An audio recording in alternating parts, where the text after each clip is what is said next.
The heavy silk of the dress flowed down my legs, cold and alien. I looked at my reflection in the dark bedroom mirror, but I saw not myself, but a carefully put-together doll. Perfect hair, discreet makeup, an expensive, but not flashy, strand of pearls on my face. Ilya, fastening the cufflinks on his snow-white cuffs, glanced at me over his shoulder. A look full of his usual condescending irritation. "I hope you're not planning on going in this," he muttered. I turned slowly. "You don't like it? Your mother chose this dress herself, saying, 'I'll look decent in it.'" "My mother meant well," he snapped, straightening his tie. "But on you, even Parisian silk looks cheap. Take off the pearls. You look like a saleswoman who's snagged a discount." Quote. I silently removed the necklace and placed it on the dressing table. The pearls thudded dully against the polished wood. I had learned to accept each of its pricks without visible emotion. Everything inside me had long since burned out. All that remained was cold, ringing ash and a plan. "Okay, Ilya, as you say." He chuckled with satisfaction, pleased with my obedience. He came closer, looking me over appraising Ly from head to toe, like a horse at a fair. "And one more thing, Polina. Today is your father's anniversary. All his partners, friends, and the whole family will be there. So be kind, behave accordingly, smile, nod when spoken to, and keep quiet. I don't need your opinions on modern art or, God forbid, politics. Just be a beautiful addition to me. That's all that's required of you." I looked up at him. There was no resentment or anger in them. Only an empty, icy blue. My calm, it seemed, had unnerved him for the first time. "Why are you looking at me like that? Did I say something wrong?" "No, darling, you said everything correctly." My voice was even and quiet. "I understood my task for the evening. Don't worry, I won't disappoint you." I saw the confusion flash in his eyes. He was used to my tears, to my trembling lips, to my suppressed sobs at night. And now an unfamiliar woman stood before him. "That's it?" he muttered, more to himself than to me. "The last thing I needed was for you to make a scene." He turned to the mirror to admire himself one last time. A handsome, self-possessed predator, confident in his impunity. He didn't yet know that today his hunt would end, that I had been preparing the trap into which he would fall for months. "I'm ready," I said, taking my small purse from the chair. Inside, next to his compact and phone, lay a flash drive, a small piece of plastic that held the end of his world. "Let's go." It was wrong to keep the birthday boy waiting. He nodded without looking at me and left the room. I lingered for a second, looking in the mirror and, for the first time in a long time, smiling at my reflection, a truly predatory smile. "No, darling," I whispered to the void. "I won't disappoint you today. Everyone will remember this evening." Quote. The Zakharovs' house greeted us with lights and loud music. The huge, tasteless mansion, built with the easy money of the 90s, today resembled a disturbed beehive. The parking lot was packed with cars whose combined cost could have covered the budget of a small town. The air smelled of expensive perfume, money, and hypocrisy. We entered the hall. Zoya Fyodorovna, clad in pearls and a rustling dress, floated out to meet us. She beamed when she saw Ilya. "Ilyashenka, my son, we've finally been waiting for you for so long." She hung on his neck, showering his cheeks with quick, dry kisses. She only deigned to give me a fleeting, cold glance. "Ah, Polina, are you here too? Well, come in, don't stand in the doorway like a stranger." "Hello, Zoya Fyodorovna." Quote. I smiled politely, feeling my insides tighten at her falseness. "Mama, don't start," Ilya said wearily, freeing himself from her embrace. "And I'm not starting," the mother-in-law clasped her hands dramatically. "I'm just glad to see my eldest son. You've lost so much weight, my boy." Quote. "It's your job that's completely worn you out, and at home, it seems, they're not feeding you at all." The last phrase was thrown with a clear reproach in my direction. Previously, I would have blushed and started babbling something in my defense. But not today. Ilya really works a lot, I said in an even, calm voice. So much energy goes into maintaining the family's image. Meetings during the day, other urgent matters in the evening. I try to make sure he can fully rest at home. Zoya Fyodorovna frowned, detecting a double meaning in my words, but unable to grasp it. She expected embarrassment, but received icy calm. This confused her. Quote, well, she muttered, come into the hall, father is waiting. The entire company had already gathered in the huge living room, converted into a banquet hall. Men in expensive suits, women sparkling with diamonds. In the center, on a makeshift throne, sat the hero of the day, Grigory Arkadyevich Sakharov. His father-in-law, the man who built this empire on the bones of his competitors and considered his family his greatest asset. Oh, the heir has arrived, his bass boomed when he noticed Ilya. Come, son, congratulate your father. Ilya approached, hugged his father, and handed him some kind of bulky gift. I followed, feeling dozens of curious and appraising glances on me. Grigory Arkadyevich, happy anniversary to you for many years, I said. He nodded without smiling. For him, I had always been nothing but an annoying misunderstanding. A girl from a simple family, without a name, without a fortune, who somehow managed to marry his brilliant eldest son. Thank you. He muttered and immediately turned to Ilya. Nikita and Eva are already here, over by the fireplace. Go say hello to your brother. I followed his gaze. Nikita, Ilya's younger brother, and his wife Eva were standing by the fireplace. Eva, beautiful, bright, in a tight red dress. She caught my gaze and smiled defiantly, after which she whispered something in her husband's ear. Ilya walked towards them, and I saw how his hand, passing by Eva, as if by accident for a split second lay on the curve of her waist. Eva swayed slightly towards him. No one but me noticed it. For everyone, it was just politeness. But I knew the truth. I saw this gesture dozens of times on the recording from the camera that I installed in our bedroom. For a second, such a wave of hatred flooded me that everything went dark before my eyes. I took a deep breath, driving the rage back into the icy cocoon. Soon, very soon. Dinner dragged on endlessly. The hubbub of voices, the clinking of glasses, false laughter. I sat next to Ilya, obediently smiling and nodding as he had ordered. I was a perfect, invisible shadow. I ate, barely tasting anything, and watched. I watched Ilya exchange quick, passionate glances with Eva, who was sitting across from me. Nikita, oblivious, looked adoringly from his wife to his older brother. Zoya Fyodorovna cast venomous glances at me, and Grigory Arkadyevich delivered pompous speeches about family values. Family values. How ironic. Finally, it was time for toasts from the birthday boy's children. Nikita spoke first. He gave a touching, slightly halting speech about how his father had always been a role model for him, how proud he was of him. Everyone politely applauded.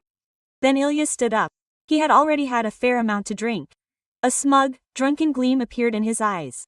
He leaned his hand on the table and looked around at the guests with the poor gaze of a master of his life.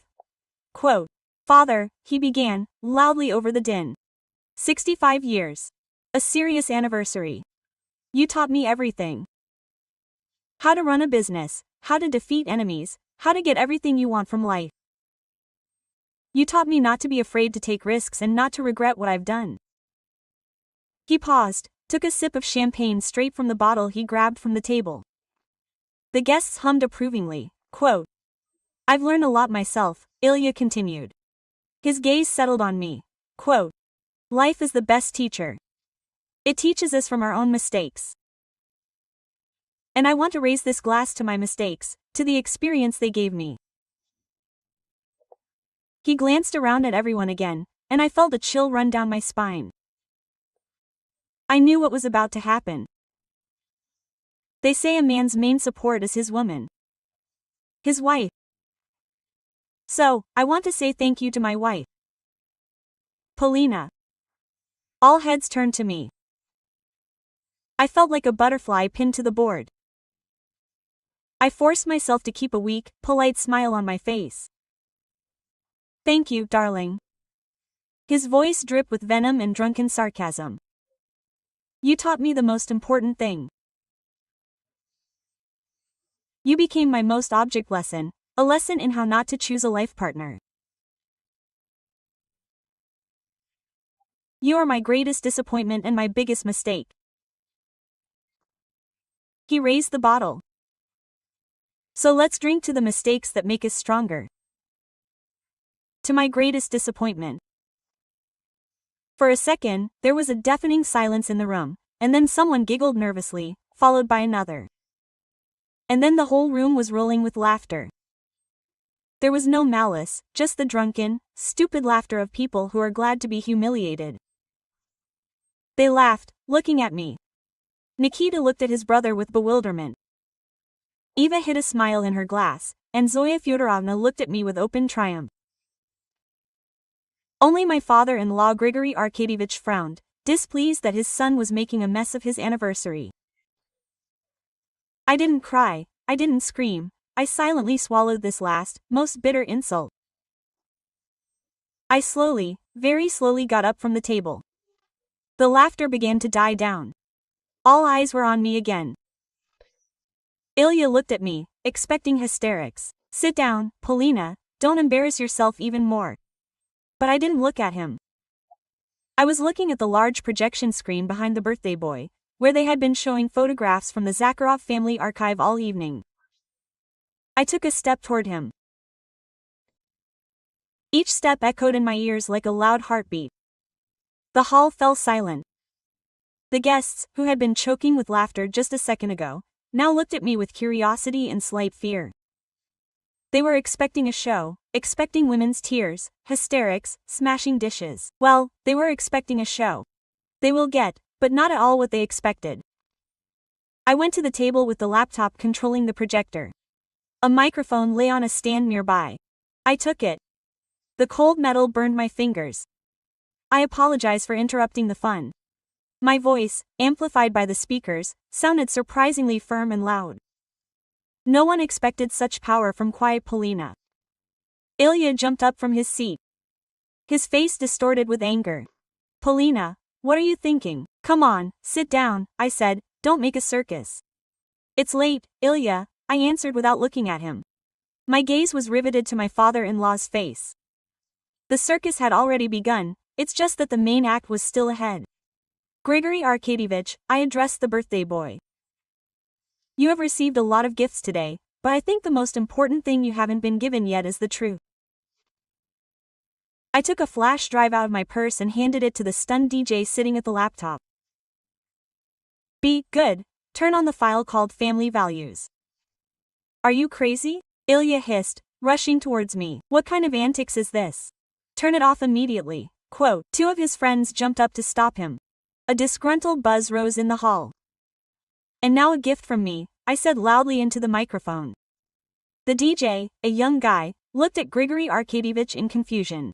He, frowning heavily, nodded briefly. He, apparently, also became interested in what kind of performance I was putting on. The guy inserted the flash drive and clicked the mouse. The photos of the happy Zakharov family went dark on the big screen.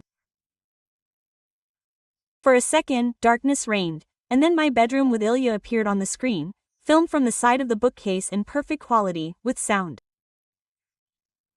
A puzzled whisper swept through the hall. What the hell is this? Ilya growled, trying to break free. This is my home. What the hell? Polina, turn this off immediately or I will destroy you. Quote. But it was too late. The bedroom door on the screen opened, and Ilya walked in. He was wearing only a towel wrapped around his hips. He laughed and said towards the door, hurry up, before Polina comes back from her penniless girlfriends. The room fell silent. I saw Zoya Fyodorovna's face turn white, and Nikita turn to stone. And then she, Eva, walked into the frame, wearing my silk robe. She coquettishly adjusted her hair and, laughing, hung around Ilya's neck. "Don't worry, darling. Your mouse will be here for a long time today. We have time."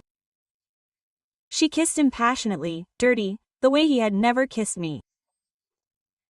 A deathly, ringing silence reigned in the room.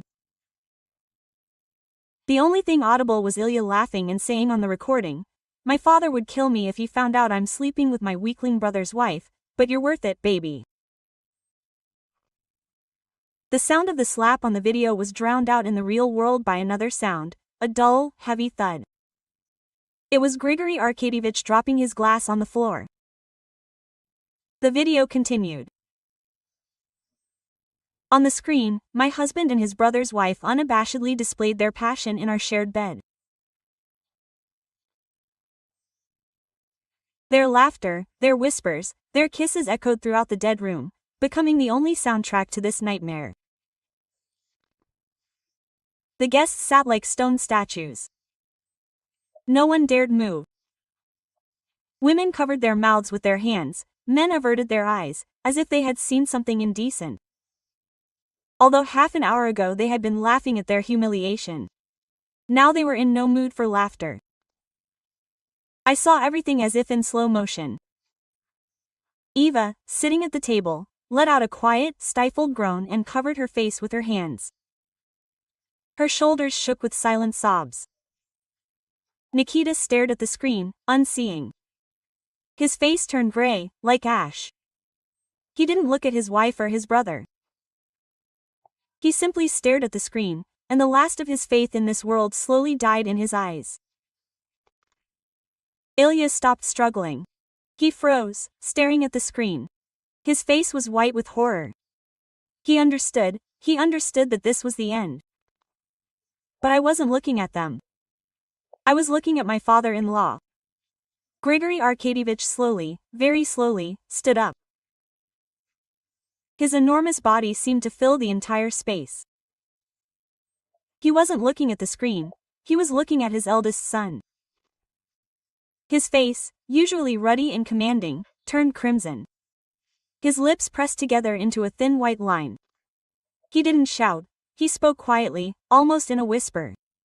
But that whisper was more terrifying than any scream. Each word fell into the silence like a hammer blow. "Ilya." My husband winced and finally tore his gaze away from the screen. He looked at my father with a pitiful, frightened expression, like a mischievous puppy. "Dad, I can explain everything. It's not what you think." "Shut up," Grigory Arkadyevich hissed. He took a step toward Ilya. "You're with your brother's wife in my house. You're a degenerate." He didn't finish. His face twisted. He clutched his chest with his left hand. His mouth opened to gasp. But instead, a hoarse groan escaped. "You've disgraced the family name." Grigory Arkadyevich's eyes rolled back in his head. He swayed and fell heavily to the floor with all his enormous weight. Zoya Syodorovna was the first to scream. Her piercing temple shattered the hall's stupor. Grisha, what's wrong?" Panic set in. The guests were jumping up from their seats. Someone rushed to their father-in-law, someone shouted, "A doctor, call an ambulance." Quote, Eva was sobbing loudly. Ilya, pushing his friends aside, rushed to his father, trying to bring him to his senses. Dad, wake up please." And I stood by the projector and watched all this chaos. On the screen, Ilya and Eva were still kissing. I calmly walked up to the DJ and said, "Please turn it off, the show is over." The guy pressed the button with trembling hands. The screen went dark. I felt neither gloating nor satisfaction, only emptiness, a huge, scorched-to-the-ground emptiness. I did what I had to. I simply turned on the light in their dark, deceitful kingdom. And the fact that they were blinded by this light was no longer my fault. The ambulance arrived. Medics in blue uniforms brought bustle and the smell of medicine into the house. They surrounded Grigory Arkadyevich, who lay on the floor, giving him injections and connecting equipment. The guests huddled fearfully against the walls, whispering, "The holiday has turned into a tragedy." Zoya Fyodorovna, bursting into tears, lamented over her husband. Eva, distraught with fear and shame, had disappeared. Ilya stood next to the doctors, confusedly fiddling with the cuffs of his expensive shirt. He looked like a fish out of water, opening and closing his mouth, but unable to utter a word. And Nikita? Nikita was still standing by the fireplace. Slowly, as if in a dream, he turned his gaze from the doctors to his older brother. The shock was no longer in his eyes. A cold, quiet fire burned there. When the doctors, having loaded Grigory Arkadyevich onto a stretcher, began to carry him out of the room, Nikita moved. He walked toward Ilya slowly but inexorably, like a tank. "You," he said quietly when he reached his brother. Ilya turned around. "Nikita, brother, forgive me, I don't know how this happened." "Shut up," Nikita replied just as quietly. And there was so much contempt in his voice that Ilya recoiled. And then Nikita struck, not like a boy, not like a drunken brat. He struck briefly, precisely, with all his strength, putting all his pain, all his humiliation, all the years spent in the shadow of his brilliant older brother into that blow, his knuckles slamming into Ilya's jaw. There was a dull, wet sound. Ilya was thrown back. He hit the edge of the table and slid to the floor. A thin trickle of blood trickled from his mouth. "I trusted you, you bastard," Nikita's voice rose to a scream. "I considered you my best friend. You looked me in the eyes every day while you slept with my wife." Quote. He lunged at Ilya, who was trying to get up, and hit him again. Then again, and again. She came on her own, Ilya babbled, choking on blood, trying to cover his head with his hands. "I didn't mean to." "You're lying." Quote. Nikita growled, venting all his rage. "You've always lied. All my life, you've taken everything from me. My toys, my friends, my father's attention. And now you've taken everything." Quote. Some men rushed towards them, trying to pull the brothers apart, but Nikita went mad. He threw one of them aside and loomed over Ilya again. "Do you even understand what you've done? Did you drive your father to his grave? Did you destroy your family? For what? For a dirty affair." Quote. Ilya no longer resisted. He lay on the floor, broken and humiliated, whimpering softly. All his veneer, all his self-confidence had vanished, leaving only a pathetic, frightened man. "You're not my brother anymore," Nikita spat with disgust, looking down at him. "You're dead to me, do you hear? Dead." Quote. He straightened up, disgustedly wiped the blood from Ashtanin's knuckles, and, without looking at anyone else, turned and walked toward the exit. His footsteps echoed loudly in the ensuing silence. I watched him go. For the first time in my life, I saw in my younger brother not a shadow, but the real Zakharov, a man capable of strong feelings and decisive action. Perhaps this family still had a chance, but without Ilya and without me. The ambulance took Grigory Arkadyevich away. Zoya Fyodorovna left with him. The guests, saying awkward goodbyes, began to leave. No one wanted to stay on Pegalish. The house, filled with laughter and music just an hour ago, was rapidly emptying. All that remained was the scent of wilted flowers, expensive alcohol, and disaster. The living room was a mess. Overturned chairs, broken glasses, food scraps smeared across the tablecloth. In the midst of all this chaos, Ilya sat on the floor. His lip was swollen, his eye black, his expensive shirt spattered with blood. He stared into space, his eyes as empty as the living room. I calmly walked to the wardrobe and found my coat. I wasn't going to stay here another second. I'd already called a taxi, and it was waiting for me outside the gate. As I passed him on my way out, he looked up. "You," he croaked. I stopped but didn't turn around. "Are you happy?" His voice held a whiny, accusatory edge. "You got your way, you destroyed everything." I slowly turned and looked at him. For the first time, I felt nothing for him. No love, no hate, no pity, nothing. I was just looking at a pathetic stranger. "I didn't destroy anything, Ilya. I didn't destroy anything." He laughed hysterically. "Look around. My father is in the hospital with a heart attack. My brother hates me. My life, my reputation. Everything is destroyed. And you did all this with your idiotic revenge. He tried to get up, but his legs wouldn't hold him, and he fell to his knees again. He looked up at me, and there was a mixture of anger and despair in his eyes. Why, Polina? Why are you doing this to me? I loved you once. I loved you. I smiled bitterly. Don't lie, at least now, Ilya. You never loved anyone but yourself. You loved a comfortable, quiet wife who supported you. You loved her silence when you crawled home in the morning. You loved her tears, which stroked your pride. You loved your impunity. That's all. You don't understand anything, he screamed. You're just a vengeful. You destroyed the family. You destroyed your family yourself, Ilya. My voice was cold and even, like the surface of a frozen lake, with your lies, your meanness, your betrayal. You cheated on me with your own brother's wife in our house, and then humiliated me in front of 100 people, calling me the biggest mistake of your life. You pulled the trigger yourself. I walked up to him and squatted down so that our eyes were on the same level. I didn't destroy it, I just turned on the light. And the fact that you all turned out to be freaks in this world is not my fault. I stood up, shook an invisible speck of dust from my coat. Goodbye, Ilya. I turned around and walked to the door. Polina, wait, he shouted after me. Don't go. What will I do? I didn't turn around, opened the heavy oak door and stepped out of this stuffy, lye-soaked home in the cool night freshness. I took a deep breath.